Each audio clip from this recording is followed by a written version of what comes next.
लाटगाव येथील अस्मिता काटकर मृत्यू प्रकरणी आजरा तालुक्यात संताप। फास्ट ट्रॅक न्यायालयात खटला चालवून आरोपींना कठोर शिक्षा करण्याची ग्रामस्थांची मागणी। विविध मान्यवरांच्या उपस्थितीत तहसीलदारांना निवेदन सादर। आजरा तालुक्यातील लाटगाव येथील अस्मिता प्रतीकसिंह काटकर पूर्वाश्रमीच्या अस्मिता अजित सरदेसाई यांच्या संशयास्पद मृत्यू प्रकरणी आजरा तालुक्यात तीव्र संताप व्यक्त करण्यात आला। या प्रकारचा खटला फास्ट ट्रॅक न्यायालयात चालवून दोषींना कठोरात कठोर शिक्षा देण्यात यावी अशी मागणी आजरा तालुका व लाटगाव ग्रामस्थांच्या वतीने तहसीलदार समीर माने यांना निवेदनाद्वारे करण्यात आली।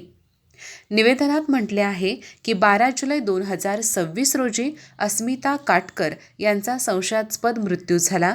माहेरच्या कुटुंबियांच्या म्हणण्यानुसार विवाहानंतर पती प्रतीक काटकर, सासू सासरे आणि नणंद यांनी हुंड्याच्या कारणावरून त्यांचा सातत्याने शारीरिक आणि मानसिक छळ केला।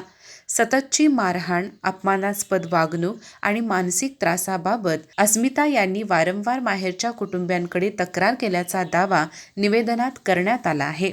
महिलांच्या सुरक्षिततेच्या दृष्टीने हे प्रकरण अत्यंत गंभीर असून न्याय मिळण्यास विलंब होऊ नये यासाठी या प्रकरणाचा खटला फास्ट ट्रॅक न्यायालयात चालवून आरोपींना जास्तीत जास्त शिक्षा देण्यात यावी अशी मागणी ग्रामस्थांनी केली आहे। न्यायव्यवस्थेवरील जनतेचा विश्वास कायम राहण्यासाठी प्रशासनाने तातडीने योग्य ती कारवाई करावी असेही निवेदनात नमूद करण्यात आले आहे।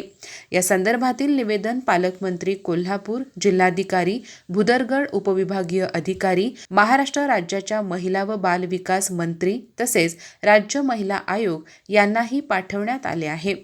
यावेळी जिल्हा परिषद सदस्य सुधीर देसाई, सरपंच संघटनेचे राजू पोतनीस, संभाजी सरदेसाई, डॉक्टर धनाजी राणे आणि डॉक्टर स्मिता कुंभार परळकर यांनी अस्मिता काटकर यांना न्याय मिळावा आणि दोषींना कठोर शिक्षा व्हावी अशी मागणी केली।